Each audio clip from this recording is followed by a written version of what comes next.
नमस्कार दोस्तों, उम्मीद करता हूँ आप सब बिल्कुल ठीक होंगे और क्लास लेने के लिए आप सभी बिल्कुल तैयार होंगे। जितने ऐसे छात्र क्लास के अंदर आ चुके हैं, आप सभी का हार्दिक स्वागत है। बिना किसी परेशानी के जो बच्चे आए हैं, आप सभी को मैं कहना चाहूंगा कि वाह क्या बात है। एक अच्छे दिन की शुरुआत अच्छे लोगों के साथ, और अच्छे लोग आप हैं। शुरुआत तो वैसे मेरी 9 बजे हो गई थी। 9 बजे पहली क्लास मैंने ले ली थी। उसके बाद अभी इधर अपन क्लासेस ले रहे हैं, ठीक है, और चीज़ें बहुत बहुत बढ़िया चल रही हैं। क्लास के अंदर मैं उपस्थित छात्रों को देख पाऊँ तो शिव मुस्कान पांडे शिव मुस्कान पांडे, प्रिंस कुमार, सलोनी चौधरी, छवि, दीक्षा एंड अक्षिता, आकांश, विनोद, तोमर, अक्षय, ये कौन, अक्षय अक्षय, ठीक है। और भी काफी सारे बच्चे क्लास के अंदर आए हैं। बहुत बहुत स्वागत है भाई जी आपका।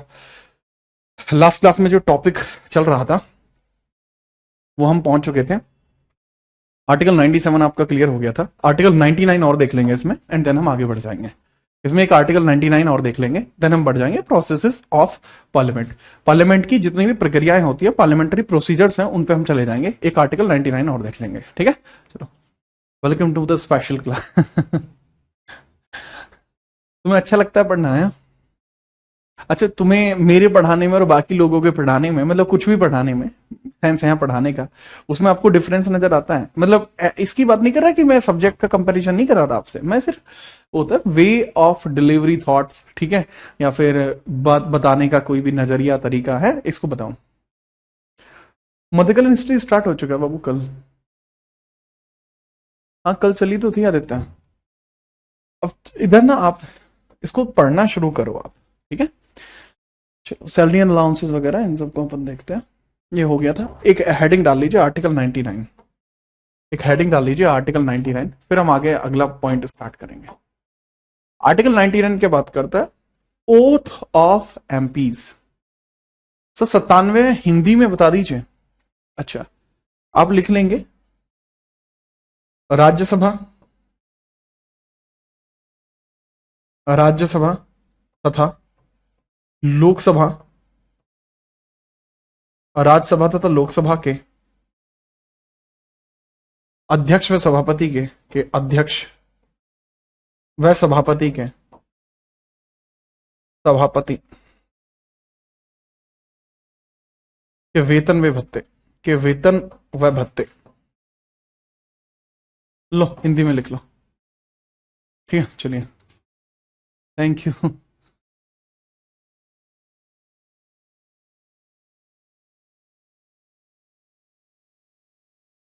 ठीक है, मैं देखता हूं, ठीक है।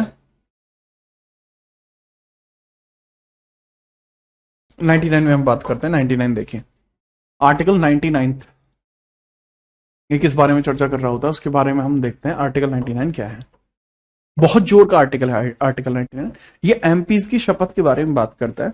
Oath taken by member of parliaments, oath taken by MPs before holding the post, oath taken by MPs, oath taken by member of parliament MPs before holding the post, before holding the post, holding the post, पद ग्रहण से पहले, पद ग्रहण से पहले, ठीक है। चलिए।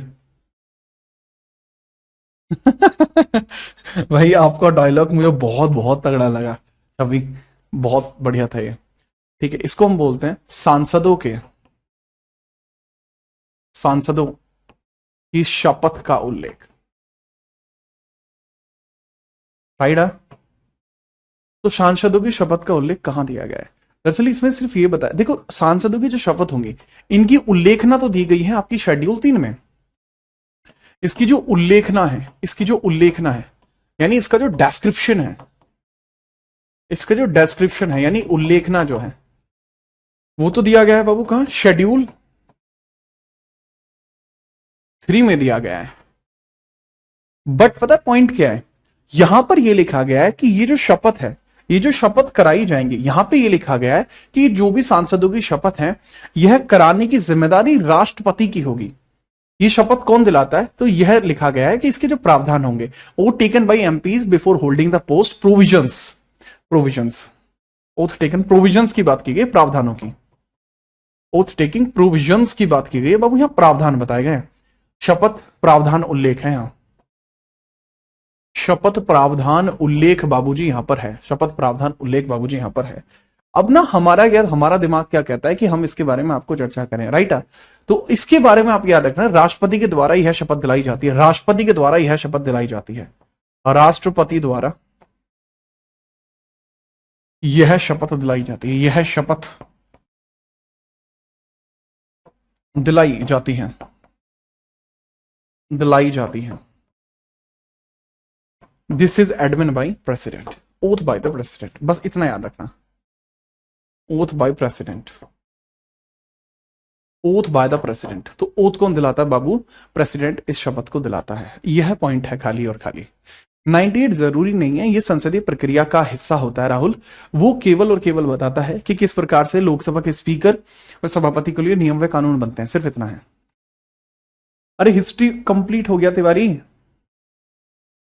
आगे अब बढ़ेंगे संसदीय प्रक्रियाओं के उल्लेख के बारे में। संसदीय प्रक्रियाओं का उल्लेख,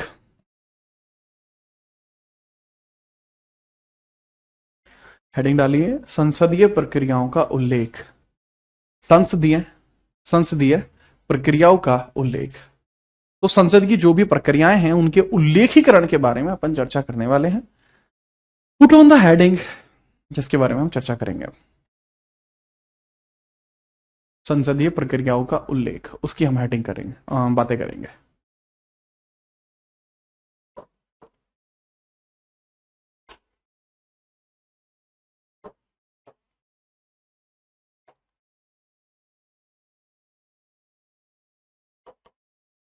संसदीय प्रक्रियाओं का उल्लेख, संसदीय प्रक्रियाओं का उल्लेख,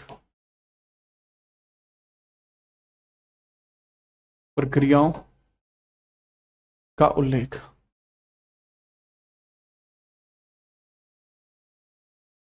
तो इसके बारे में हम चर्चा करते हैं कि संसदीय प्रक्रिया का उल्लेख किस प्रकार से किया जाता है। प्रोसीजर्स ऑफ, या फिर parliamentary parliamentary provisions.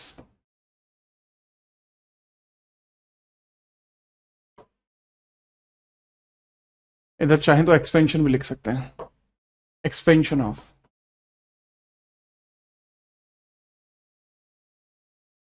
Expansion of parliamentary provisions. तो वो भी ये हमारी हेडिंग है जिसके बारे में हम पढ़ने वाले हैं, expansion of parliamentary provisions.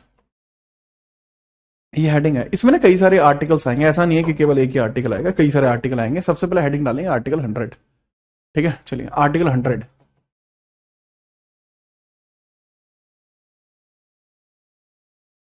Article 100 की हम बात करते हैं। दिपाशा नहीं बाबू, मिडाइवल मैं ही पढ़ाता हूँ, मेरे अलावा कौन मिडाइवल पढ़ा रहा है, मुझे ये समझ में नहीं आ रहा है।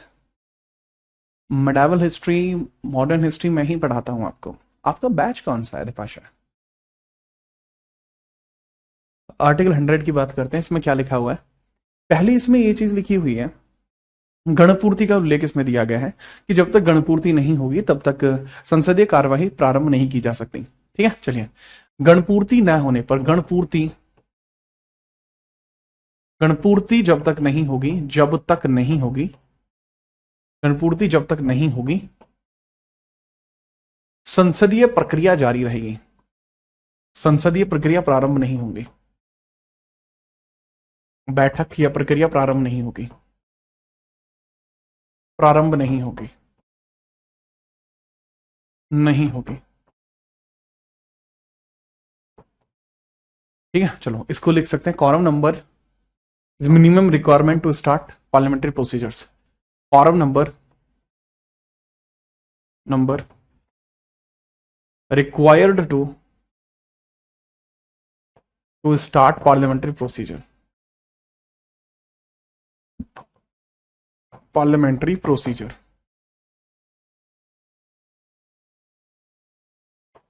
कि भाई पार्लियामेंट्री प्रोसीजर के लिए ये जरूरत होगी, ठीक है। चलिए, तो इसके बारे में आप थोड़ा सा याद रख सकते हैं, कृपया करके इसको थोड़ा समझ लीजिए। गणपूर्ति जब तक नहीं होगी, संसदीय बैठक या प्रक्रिया प्रारंभ नहीं होगी। Now we talk about this.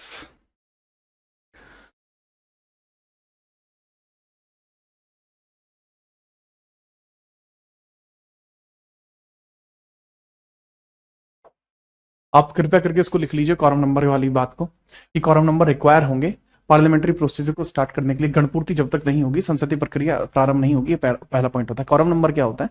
किसी भी सदन का 10% बच्चे, ठीक है, चलिए, किसी भी सदन का 10% जो मेंबर्स होते हैं, सदन का 10%,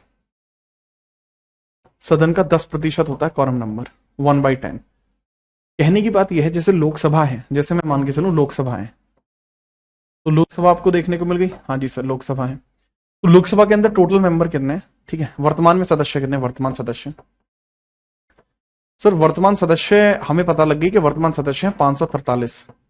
तो बाबू इसका 10% का मतलब क्या हुआ? 54.3। मिनिमम का केस है तो हम 55 मानेंगे लगभग।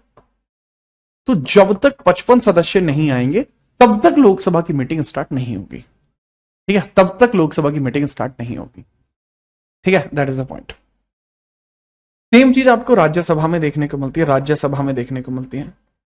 अब राज्यसभा में क्या है लल्ला? इसके अंदर अगर मैं बात करूं मेंबर्स कितने, सदस्य आपके कितने देखने को मिलते हैं? सर 245, 245 सदस्य इसमें देखने को मिलते हैं। और इसका भी बहुत हिसाब किताब साफ है कि 10% इसका भी रहेगा, और वो कुछ इस प्रकार से रहेगा 24.5, लगभग 25 के आसपास। तो जब तक 25 मेंबर इसके नहीं आएंगे तब तक मीटिंग प्रारंभ नहीं हो सकती। ये इसका पूरा मतलब है।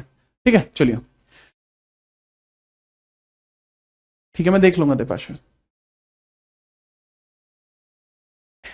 ठीक है, चलिए, राष्ट्रपति का अभिभाषण ब्रिटेन से लिया गया है। तो ये कुछ इस प्रकार से आपका होता है। 100 का पहला क्लॉज देख लीजिए। किसी विधेयक पर मान के चलिए बहस हो रही है, किसी विधेयक पर मान के चलिए बहस हो रही है। तो जब किसी विधेयक पर बहस हो रही होती है और यदि उस पर दोनों तरफ के मत बराबर हो जाएं, तब ऐसी परिस्थिति में, अगर दोनों तरफ के मत बराबर हो जाएं, तब ऐसी परिस्थिति में जो स्पीकर होगा या सभापति होगा वो डिसिसिव वोट कास्ट करेगा। ठीक है, और जैसे वो डिसिसिव वोट कास्ट करेगा तब ऐसी परिस्थिति में उसको हारा या जीता माना जाएगा। ठीक है, चलिए, तो उसको बहुत ध्यान से समझिएगा किस प्रकार से बातें मैं कह रहा हूं। मैंने बताया कि इंपॉर्टेंटली मैंने आपको बताने का प्रयास तो किया है, आप समझेंगे तो कृपया करके समझिए। 100 का पहला, यदि विधेयक पर, यदि किसी विधेयक पर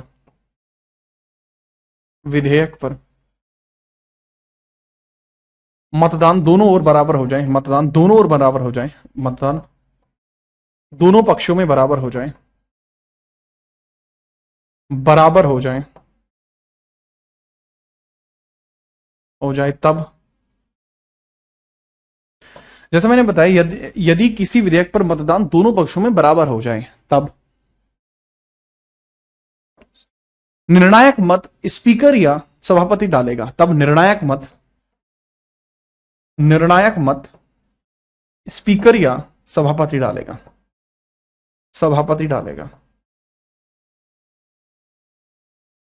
तो यहां से मैं क्या शो करना चाहता हूं बाबू, स्पीकर होगा एक लोकसभा में और एक सभापति होगा एक राज्यसभा में, यानी दोनों जगह यह मामला बन सकता है। तो कृपया करके इसको लिख लेंगे आप। Decisive vote is casted by, decisive vote is casted by, decisive vote is casted by, जो डिसिसिव वोट है वो कास्ट करी जाएगी किसके द्वारा? Speaker. Decisive vote is casted by speaker और चेयरपर्सन, स्पीकर और चेयरपर्सन। बस ये होता है, हम बातें, ये आर्टिकल 100 है आपका, आपको मेरे ख्याल से समझ में आ गया होगा। नोट करिए, फिर हम आगे बढ़ते हैं। जैसे आप कहेंगे सर नोट हो गया, देन हम आगे बढ़ जाएंगे। फटाफट बताइए।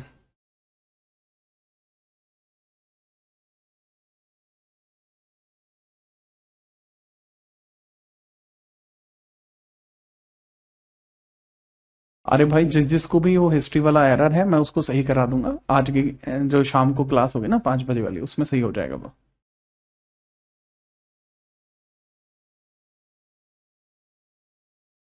और सर अपने वाइस प्रेसिडेंट में बताया वोट नहीं कर सकता। जी हाँ, ये वोट नहीं कर सकता, आमतौर पर वोट नहीं कर सकता। जब दोनों पलड़े भर जाएं, बराबर हो जाएं, तभी वोट करता है, तभी ये डिसिसिव वोट डाल सकता है, नॉर्मल वोट नहीं डाल सकता।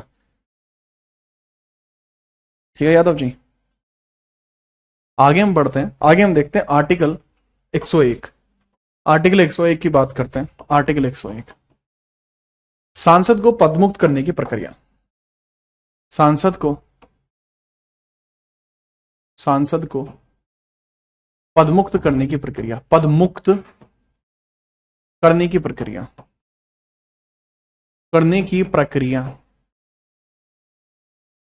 सांसद को पदमुक्त करने की प्रक्रिया। Removal procedure of member of parliament. Removal process of, ठीक है। दरअसल प्रावधान है ना कि प्रक्रिया, करने का प्रावधान। प्रोसेस नहीं है, प्रोविजन है, करने का प्रावधान।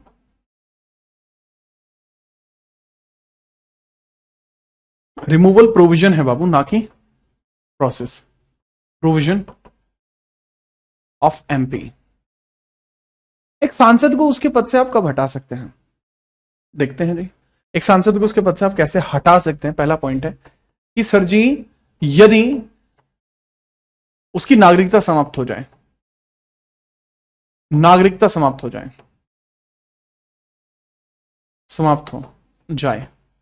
अगर उसकी सिटीजनशिप इरेडिकेट हो जाती है, सिटीजनशिप खत्म होती है, अबॉलिशमेंट ऑफ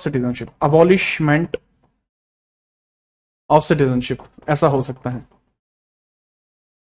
अगर वो पागल या दिवालिया हो जाए तो भी ऐसा हो सकता है। अगर वो पागल या दिवालिया हो जाए तो भी उसका सदस्यता खत्म हो जाएगी दिवालिया होने पर। If he go insane or insolvent, if he or she became insane or insolvent। insane का मतलब होता है पागल होना, इंसॉल्वेंट का मतलब होता है जो कर्जा ना चुका पाता। या तो वो इंसेन हो जाए या इंसॉल्वेंट हो जाए, तो भी ऐसा हो जाएगा। ठीक है, चलिए। तुषार मान जा। तीसरा पॉइंट इसके अंदर क्रिएट किया जा सकता है कि यदि वे लाभ का पद धारण कर ले, लाभ का पद धारण करने पर, लाभ का पद धारण करना, attaining post of profit, attaining post of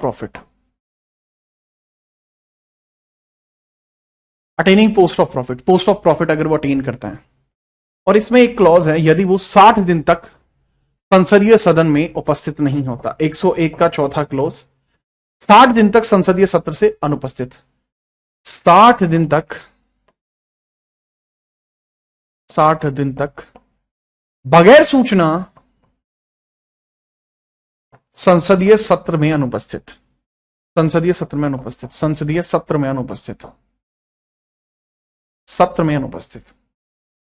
वो कितने सत्र होते हैं ये मुझे बताओ एक बार। कितने सत्र आपको देखने को मिलते हैं?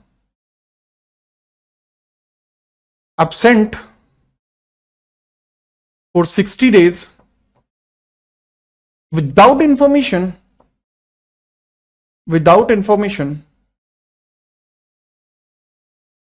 क्या बताया मैंने? absent for 60 days without information at parliament।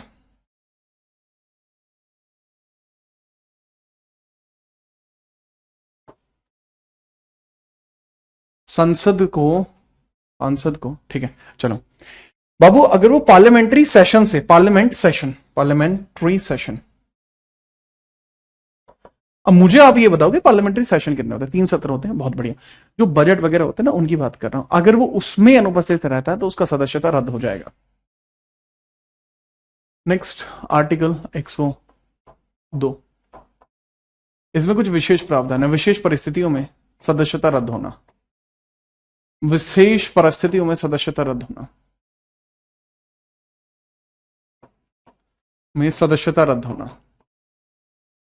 सदस्यता रद्द होना, ठीक है। या फिर कह सकते हैं रिमूवल इन स्पेशल कंडीशन,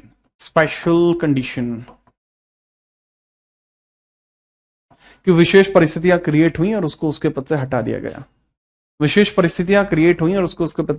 गया। ठीक है, तो कृपया करके इसके बारे में भी आप याद रखेंगे कि जो विशेष परिस्थितियां क्रिएट होने पर उसको उसके पद से हटा दिया गया है, तो ऐसा होता है। ठीक है बाबू, चलो आगे बढ़ते हैं। देन आगे बढ़ते हैं। बताइए सर इसके आगे क्या होगा। पहले बेटा ये तो नोट कर लो, ये विशेष परिस्थितियां क्या होती है सर, ये आरपीए एक्ट वगैरह में दी हुई होती है, डायरेक्टली यहाँ नहीं दी होती। These are in RPA act, ये आरपीए एक्ट वगैरह में दी होती है, आरपीए एक्ट में देते हैं जो 1951 में आया था। रिप्रेजेंटेशन ऑफ पीपल्स एक्ट, लोक प्रतिनिधि अधिनियम, लोक प्रतिनिधि अधिनियम, अधिनियम, लोक प्रतिनिधि अधिनियम रिप्रेजेंटेशन ऑफ पीपल्स एक्ट में दिया होता है। ठीक है, चलो आगे हम बढ़ते हैं। आर्टिकल 103, आर्टिकल 103 इसमें बताया जाता है कि अगर किसी की सदस्यता आप रद्द करोगे, सांसद की सदस्यता,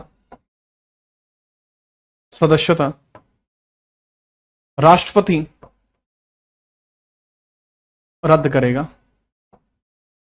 रद्द करेगा।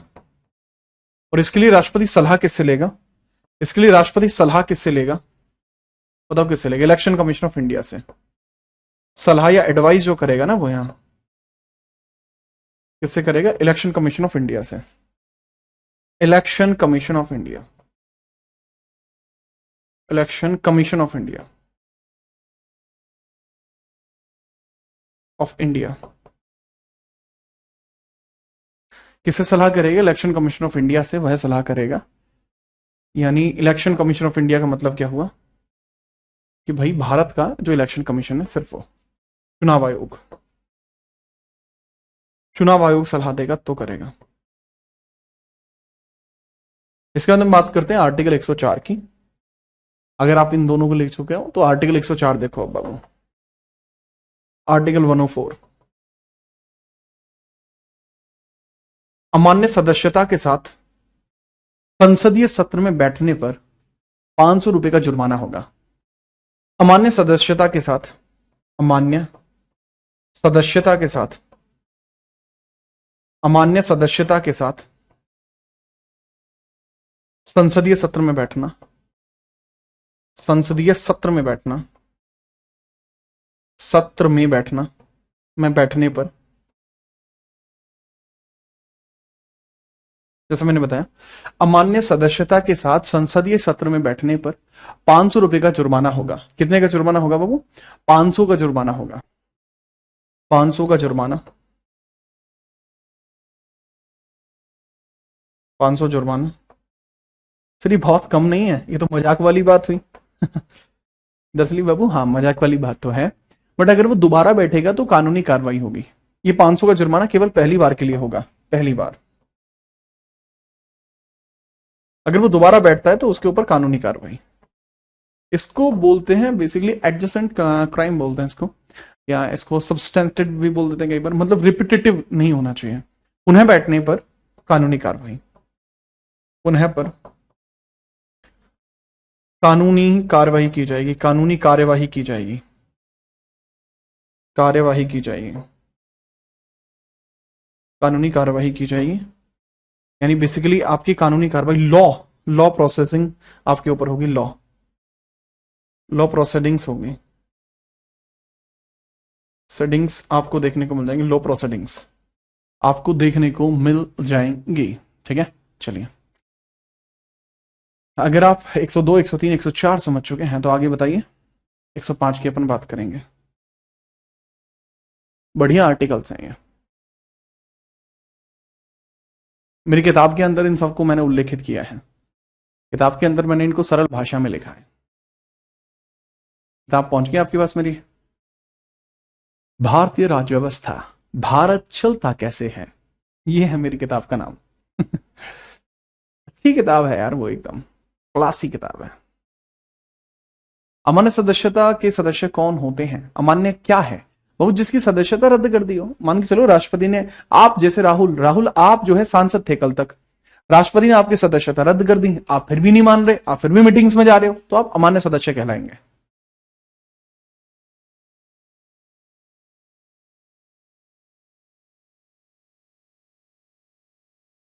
नहीं नहीं, सारे आर्टिकल्स देखो मुझे तो याद है, अगर आपको पढ़ना है तो पढ़ सकते हैं, बट मैं आपको इंपोर्टेंट ही पढ़ा रहा हूं। राम राम भाई जी, ऋषि राम राम भाई। आगे बढ़े, आर्टिकल 105। सर वीडियो बना दो, किस चीज का वीडियो बना दो? क्यूआर कोड को यूज कैसे करना है? हाँ ठीक है, मैं उसके ऊपर वीडियो बनाता हूँ। 104 के बाद अपन 105 पर आते हैं, आर्टिकल 105 पर आते हैं, आर्टिकल 105 पर आते हैं, आर्टिकल 105 पर आते हैं।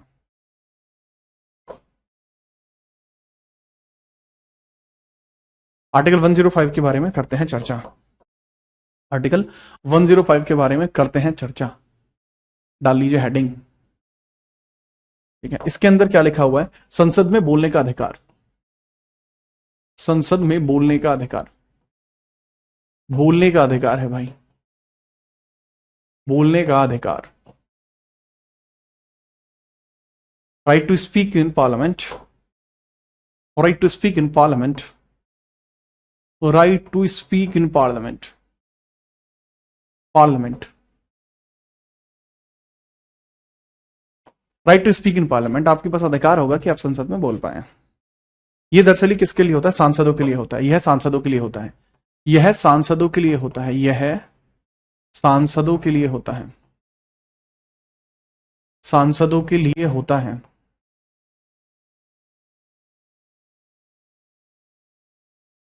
दिस इज फॉर एमपीज, यह सांसदों के लिए होता है। This is for MPs, this is for MPs, this is for MPs, this is for MPs. Member of parliaments के लिए होता है भाई जी, ठीक है, थोड़ा सा याद रखना, दिमाग लगा लेना। ठीक है सर। अब देखो, आपने सुना होगा जैसे लालू प्रसाद यादव है, वो कहते हैं कि ये हमारी बहन ममता, जो कोई मामूली आदमी है, मजबूत आदमी है ये, ठीक है। तो इसमें ममता जी डिफेमेशन सूट भी कर सकती थी कि मेरा तो मानहानि हो गई, ये मेरा नाम ऐसे मजाक ढंग में ले रहे हैं, ये तो गलत बात है। तो ऐसा नहीं हो सकता। क्यों नहीं हो सकता? क्योंकि संसद में कोई भी भाषण होगा तो उस पर कोई कानूनी कार्रवाई नहीं की जाएगी। संसद में जितने भी सांसद हैं वो फ्रीली अपनी बातों को कह सकते हैं। क्या गाली बक सकते हैं? बक सकते हैं। टू बी वेरी प्रैक्टिकल, गाली दे सकते हैं। तो सर ये तो गलत हुआ ना, ये किस प्रकार का आचरण है? आप कह रहे हो कि संसद में बैठ के गाली देंगे। संसद तो द मदर ऑफ डेमोक्रेसी है, डेमोक्रेसी की माता कहा जाता है संसद, आप वहां गाली दिलाएंगे? दरअसल अगर स्पीकर को ऐसा लगता है कि ये गाली नहीं दी जानी चाहिए, तो ये मर्यादा के बाहर है, तो स्पीकर उस पर एक्शन ले सकता है, बट गाली देने पर कोई क्रिमिनल केस नहीं बन सकता। क्या आप बात को समझ पाए? बहुत बढ़िया। तो यह यहां पर मर्यादा बनाए रखने का काम स्पीकर का होता है, मर्यादा बनाए रखने का काम स्पीकर का होता है, बनाए रखने का काम, रखने का काम स्पीकर का होता है। मर्यादा बनाए रखने का काम स्पीकर का होता है, का काम स्पीकर का होता है, का होता है। Speaker maintain the decorum, speaker maintain the decorum, maintain decorum, decorum, decorum. तो स्पीकर डेकोरम मेंटेन करता है। तो ये बाबू कुछ इस प्रकार से आपको देखने को मिल जाता है। ये आर्टिकल 105 है। नेक्स्ट हम बात करते हैं लल्ला आर्टिकल 106 के बारे में। 105 तो समझ गए आप, आर्टिकल 106 देख लो। सांसद के वेतन में भत्तों के प्रावधान, सांसदों के वेतन में भत्तों के प्रावधान आपको देखने को मिल जाते हैं। तो थोड़ा सा अपन उसके बारे में बात कर लेते हैं, जो भी सांसदों के वेतन या भत्ते होते हैं। ठीक है, चलो। तो सांसदों के वेतन में भत्ते, वेतन व भत्ते, व भत्ते, सांसदों के वेतन में भत्ते, salary and allowances of, salary and allowances of, allowances of, salary and allowances of parliament MPs. जो एमपीज होते हैं इनके सैलरी एंड अलाउंसेस के बारे में बात करते हैं, सैलरी एंड अलाउंसेस के बारे में बात करते हैं। ठीक है, चलो।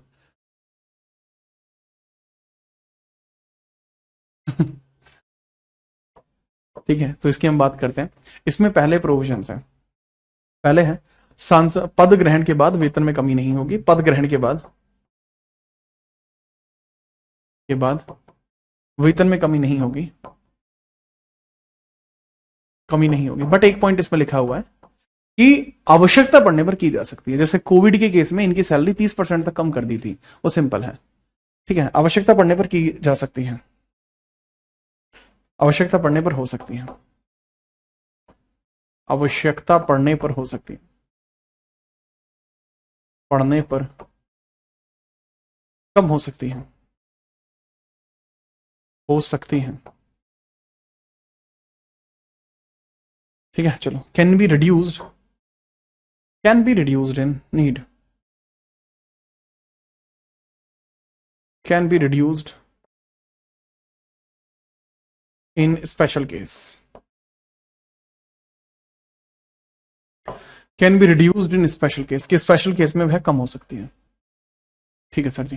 दूसरा है, सांसदों का वेतन संसद पर ही निर्भर है। सांसदों का वेतन यह संसद पर निर्भर है, संसद पर निर्भर है। ठीक है, चलो। It depends on parliament, it depends on parliament, parliament, it depends on parliament, ये संसद पर निर्भर करता है। ठीक है, इसके बारे में भी याद रखना। तो ये आर्टिकल 105, ये article 106। Now we moving further, इसके आगे बढ़ते हैं, फिर हम इसके आगे बढ़ते हैं।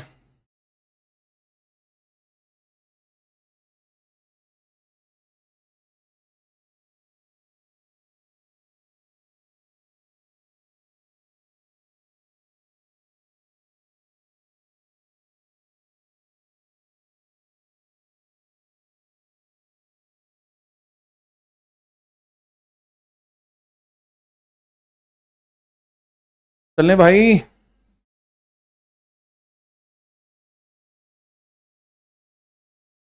आपके बैच में काफी बातें हो जाती हैं। कर लेता हूँ मैं आपके बैच में बातें, बाकी बैचेस में मैं बहुत रेयर बात कर पाता हूँ। एक 5 बजे वाला जो बैच था उसमें मैं काफी बातें कर लेता है, एक आपके में कर लेता हूँ।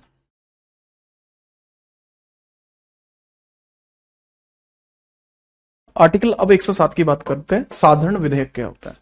आर्टिकल 107, आर्टिकल 107 साधारण विधेयक की अपन बात करते हैं, साधारण विधेयक की बात करते हैं, साधारण विधेयक की बात करते हैं।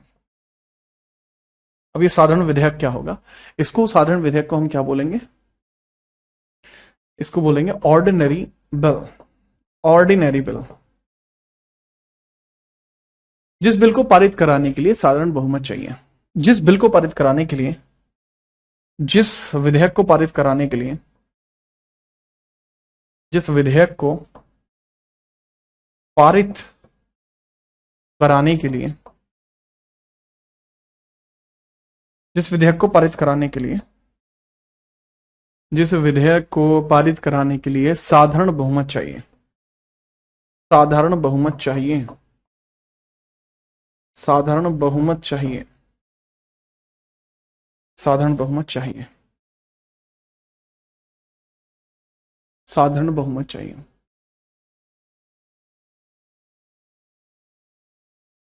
ठीक है, क्या चाहिए बाबू, साधारण बहुमत चाहिए, चाहिए। The bill needed ordinary majority, जिसको पारित कराने के लिए क्या चाहिए, वो ऑर्डिनरी मेजोरिटी चाहिए, जो ऑर्डिनरी मेजोरिटी में पास हो जाए। ऑर्डिनरी मेजोरिटी का मतलब होता है 50% +1 में पास हो जाए, वो साधारण विधेयक कहलाएगा। ठीक है, चलिए।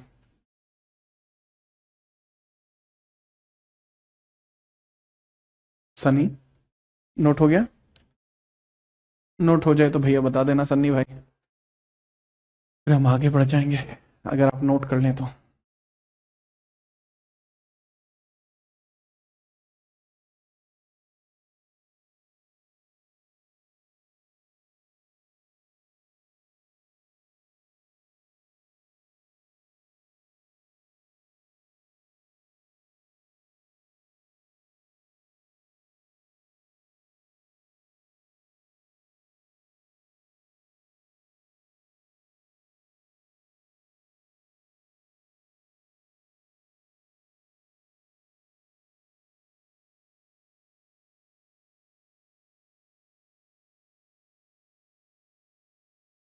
फटाफट बताइए। डन। आर्टिकल 108 देखते हैं अभी।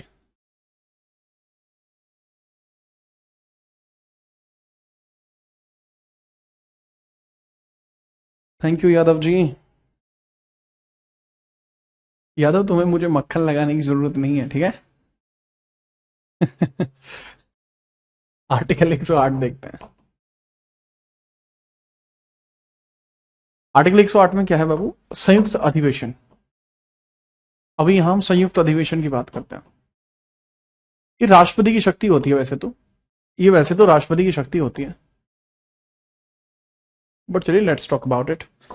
This is called as joint session. This is called as joint session. इसको हम ज्वाइंट सेशन के नाम पर जानते हैं। अब इसको ज्वाइंट सेशन के नाम पर कैसे जानते हैं वो समझिए, बहुत ध्यान से समझिए। बाबू सुनो, मैं ऐसा तो नहीं है कि मैं कुछ भी लिखवा रहा हूं अंकित भाई। जो मुझे लगता है जरूरी है वो मैं लिखवा रहा हूं, टेंशन मत लो, है ना। ज्वाइंट सेशन की हम बात करें, ज्वाइंट सेशन क्या होगा? इसमें क्या होता है, यदि जब लोकसभा और राज्यसभा में कोई विवाद होता है, जब लोकसभा और राज्यसभा में सभा में विवाद उत्पन्न हो जाता है, मैं विवाद उत्पन्न हो जाता है, उत्पन्न हो जाए, तो राष्ट्रपति द्वारा, तो राष्ट्रपति द्वारा संयुक्त अधिवेशन, राष्ट्रपति द्वारा संयुक्त अधिवेशन का प्रावधान किया जाता है। संयुक्त राष्ट्रपति द्वारा संयुक्त अधिवेशन का प्रावधान किया जाता है, अधिवेशन का प्रावधान किया जाता है, प्रावधान किया जाता है, किया जाता है। तो कृपया इसको समझिए। President call it when there is dispute in LS and RS. President summon this when there is dispute in, there's dispute between, there is dispute between LS and RS. जब लोकसभा और राज्यसभा के अंदर कोई विभेद होता है तब इसको जारी किया जाता है, ठीक है। चलिए अब इसके बारे में हम चर्चा करते हैं, किस प्रकार से इसकी चर्चा होगी उसको हम देख लेते हैं, ठीक है। बात को समझिए, लीजिए। अगर मैं बात करूं इसका अध्यक्षता कौन करता है, इसकी अध्यक्षता कौन करता है, हेड कौन करता है इसको, अध्यक्षता यानी इसको हेड कौन करेगा? यार अध्यक्षता या हेड करने की जिम्मेदारी होती है लोकसभा स्पीकर की। वो कौन करता है? लोकसभा स्पीकर करता है, लोकसभा स्पीकर करता है, लोकसभा स्पीकर करता है, लोकसभा स्पीकर, लोकसभा स्पीकर करता है, लोकसभा स्पीकर, ठीक है। कौन करता है बाबू? लोकसभा स्पीकर करता है। तो इसको समझिए। नाउ द अनदर पॉइंट, इसका इतिहास क्या है, अब तक कितनी बार लग चुका है, इसका इतिहास कैसा है वो समझ लीजिए। इसका इतिहास कैसा, अब तक कितनी बार लग चुका है, हिस्ट्री इसकी कैसी है। पहली बार लगा था 1961 में, dowry prohibition act, prohibition act, दहेज प्रतिषेध अधिनियम, दहेज प्रतिषेध अधिनियम, प्रतिषेध अधिनियम। अगर आपको दहेज प्रतिषेध अधिनियम पढ़ना है, if you want to study about the dowry prohibition act, हालांकि ये आपका पॉइंट नहीं है, मैं अभी भी क्लियर कर रहा हूं, आपको पढ़ने की जरूरत नहीं है, बट फिर भी कोई पढ़ना चाहता है तो आप सर्च कर सकते हैं, डाउरी प्रोहिबिशन एक्ट बाई जीत राणा, आपको मिल जाएगा। दूसरा आपका लगता है 1978 में, 1978 बैंकिंग रिफॉर्म है, बैंकिंग रिफॉर्म यानी बैंकिंग सुधार, और रिफॉर्म यानी बैंकिंग सुधार, बैंकिंग सुधार, बैंकिंग रिफॉर्म यानी बैंकिंग सुधार, राइडा। और इसके अंदर आपको देखने को मिल जाता है तीसरा पॉइंट, 2002 के अंदर पोटा एक्ट, पोटा एक्ट आपको देखने को मिलता है, prevention of terrorism activities, prevention of terrorism activities, terrorism activities, prevention of terrorism activities, prevention of terrorism activities, इसको आतंक गतिरोध अधिनियम इसको बोलते हैं, अधिनियम इसको बोलते हैं। देखो हुआ 2023 में भी था, लेकिन क्योंकि अभी वो पास नहीं हुआ है तो इसलिए उसको मिड में ही रखेंगे, क्योंकि ये पास नहीं हुआ है तो उसको अभी मिड में ही रखेंगे। 2023 वाला हम लिखेंगे नहीं, हो चुकी है एक और ज्वाइंट मीटिंग, बट क्योंकि वो पास नहीं हुआ है एक्ट पूरी तरीके से, इसलिए उसको अभी मिड में ही रखेंगे, उसको हम पूरा आगे तक नहीं खींचेंगे, उसको अपन मिड में ही रखेंगे। ठीक है, चलो फटाफट बताओ कोई और दिक्कत हो तो इसके अलावा।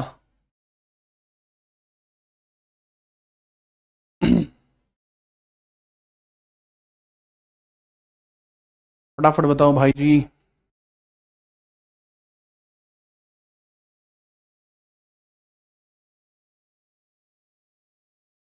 फटाफट बता दीजिए। चलो भाई आगे बढ़ते हैं। आर्टिकल एक सुनो, आर्टिकल 109, आर्टिकल 109 ये होता है धन विधेयक प्रावधान, मनी बिल प्रोविजन है ये, धन विधेयक प्रावधान, धन विधेयक प्रावधान इसको बोलेंगे। और ये आर्टिकल 110 होगा, ये धन विधेयक परिभाषा, धन विधेयक परिभाषा, विधेयक परिभाषा, धन विधेयक परिभाषा। This is called as money bill provision, money bill provision and money bill definition, money bill definition.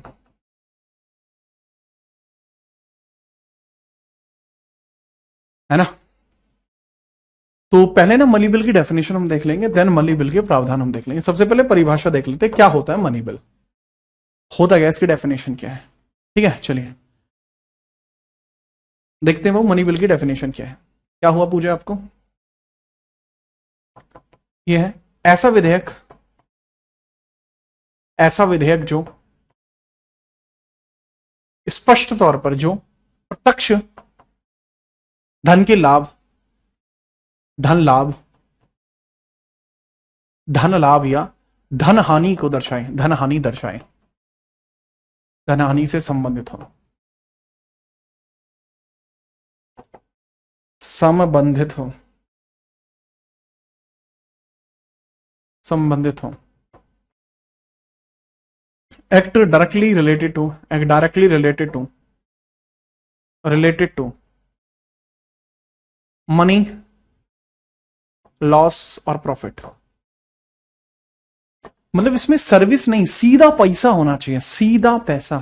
ठीक है, चलिए सीधा पैसा इसमें होना चाहिए। ठीक है, चलिए तो इसके बारे में हम देखते हैं। जैसे आपका कोई भी ऐसा बिल है जिसके अंदर जैसे किसी कंपनी को प्राइवेट कर रहे हैं या विदेशों से उधार दिया जाना, जैसे विदेशों से उधार देना, विदेशों से उधार लेना, उधार लेना इसमें आएगा, विदेशों से उधार लेना इसी में आता है, या विदेशों को उधार देना, या विदेशों को उधार देना, विदेशों को, विदेशों को उधार देना, को उधार देना, विदेशों को उधार, विदेशों से उधार लेना है, विदेशों को उधार देना। कंपनी का प्राइवेटाइजेशन, निजीकरण, कंपनी का निजीकरण, कंपनी का निजीकरण, निजीकरण इसमें आएगा। किसी कंपनी का निजीकरण कर दिया गया वो इसी में आएगा, कंपनी का निजीकरण इसी में आएगा। प्राइवेटाइजेशन यानी कि किसी कंपनी को बेच दिया गवर्नमेंट ने, प्राइवेटाइजेशन कर दिया, प्राइवेटाइजेशन कर दिया, या सैलरी होल्ड कर देना, या किसी सरकारी कर्मचारी की सैलरी होल्ड कर दी, या सैलरी होल्ड, सैलरी होल्ड किसी सरकारी कर्मचारी की जो वेतन है, वेतन पर वेतन प्रतिबंध, वेतन प्रतिबंध कर दिया तो भी वो रुक जाएगी, वेतन प्रतिबंध भी इसी में आएगा। बाकी हम मनी बिल प्रोविजन की बात करते हैं, मनी बिल प्रोविजन कैसे काम करेगा। चलो सर मनी बिल प्रोविजन की बात कर लेते हैं, यह किस प्रकार से कार्य करता है। तो मनी बिल प्रोविजन की बात करते हैं। ठीक है, मनी बिल प्रोविजन की हम बात कर लेते हैं, कृपया करके समझिए।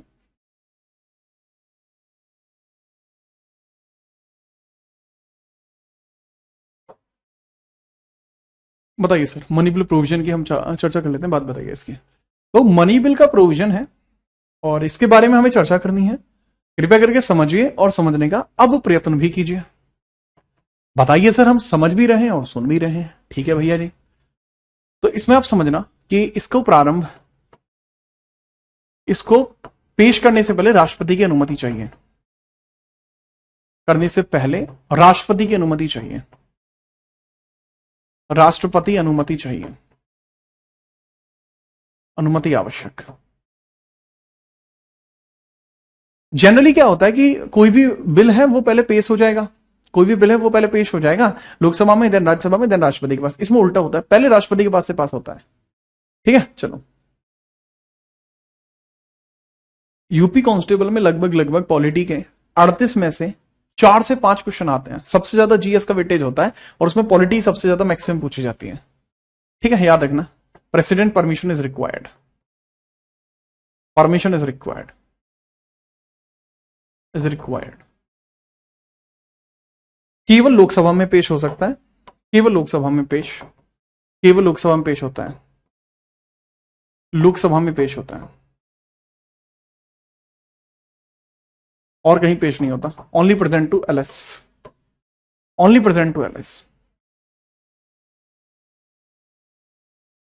ओनली प्रेजेंट टू एलएस, केवल और केवल लोकसभा में पेश। अगला, केवल लोकसभा में पेश होता है, इसके अलावा ध्यान से समझिए। हाँ, ये थोड़ा उल्टा है इस वाला पहले परिभाषा होती है प्रोविजन, पर प्रोविजन यहां पहले दिया हुआ है। केवल लोकसभा में पेश होता है, याद रखना। इसकी पहचान लोकसभा स्पीकर करता है, इसकी पहचान लोकसभा स्पीकर करता है, इसकी पहचान लोकसभा स्पीकर करता है, करेगा। पहचान कौन करेगा? लोकसभा स्पीकर। और अगला पॉइंट, केवल लोकसभा से पारित कराना होता है, केवल लोकसभा से पारित कराना होता है, लोकसभा से पारित कराना होता है, पारित होता है।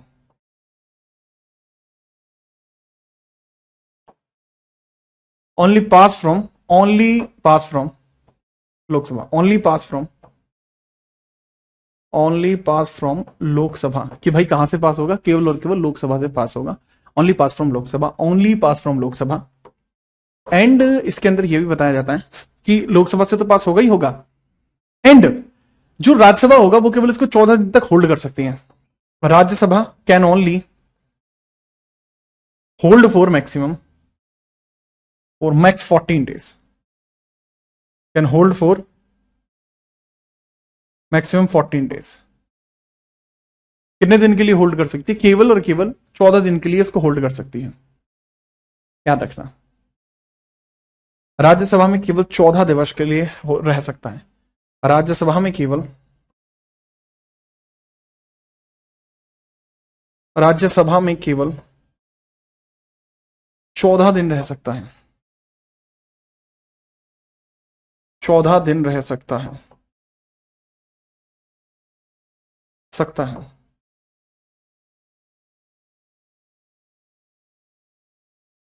राज्यसभा में केवल 14 दिन रह सकता है।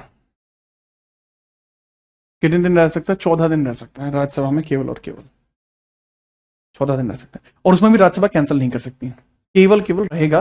कैंसिल तो राज्यसभा कर ही नहीं सकती, इसको किसी भी कंडीशन में कैंसिल नहीं किया जा सकता। इसके बारे में आप क्या रखेंगे, फटाफट बताइए।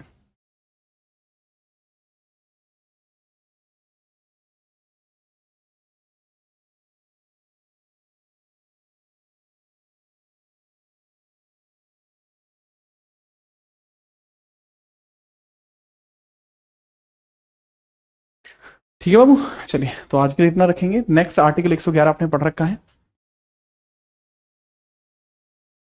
ठीक है बाबू। दीपशिखा, आपके बैच में मैं देख लेते हैं एक बार क्या है।